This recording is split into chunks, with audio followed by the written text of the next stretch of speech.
Akizungumza na Waislamu wa kijiji cha Lengatei wilayani Kiteto mkoani Manyara, Omar Fumito, shehe wa wilaya ya Kiteto, wakati wa maziko kijijini hapo, anasema maeneo mengi yaliyotengwa kwa ajili ya maziko yamejaa na kutoa wito kwa waumini kuomba maeneo mengine kwa ajili ya shughuli za mazishi.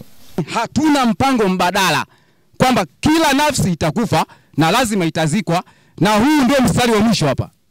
Hebu tufikirie, hawa watu wote watazikwa wapi? Halafu hatuna kikao chochote, hatuna mpango wowote. Ukizidi kule unaenda unapelekwa polisi, umezika kwenye eneo langu.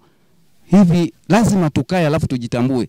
Tunapata wakati mgumu sana sasa hivi. Kwa mujibu wa sheria ya ardhi ya mwaka 1999, wenye jukumu la kupanga matumizi bora ya ardhi ni serikali za vijiji. Hivyo jukumu la kuomba ardhi kwa matumizi hayo ni wahitaji wa ardhi hiyo. Waislamu hapa waliomba kwenye serikali ya kijiji. Ninao nakala, serikali ya kijiji imerudisha majibu kwamba hatuna eneo.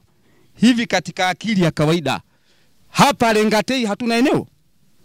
Wakati Kiteto pale Kibaya linapatikana eneo. Sasa inakuweje Lengatei, serikali ya kijiji afu tumechagua sisi, tumepigia kura sisi, halafu inasema haina eneo? EATV tumezungumza na baadhi ya wananchi wa kijiji cha Lengatei kuhusiana na uhaba wa maeneo ya maziko pamoja na ujenzi wa misikiti. Hapa wanasema maeneo ya makaburi nayo ni changamoto. Inatakiwa serikali ya kijiji ikae chini ipeleke ombi hilo ili tugawe maeneo ya makaburi, maana maeneo ya makaburi imekuwa changamoto kwa Lengatei. Watu wanaenda kufanya ibada, watu wengine wanafanyia nje, kwa wanakuta ibada ile haiwezi kukamilika kwa sababu na watu wengine wanapita, na kwenye ibada ukiwa na swali hatakiwi watu wapite mbele. Kwa hiyo kwa ujumla inasababisha mpaka watu wengine wanafanya naacha ibada. Akizungumzia sakata la wananchi hao, mwenyekiti wa kijiji cha Lengatei anasema wamejipanga kutenga eneo lingine baada ya kubaini lililopo sasa kujaa kwa shughuli hiyo.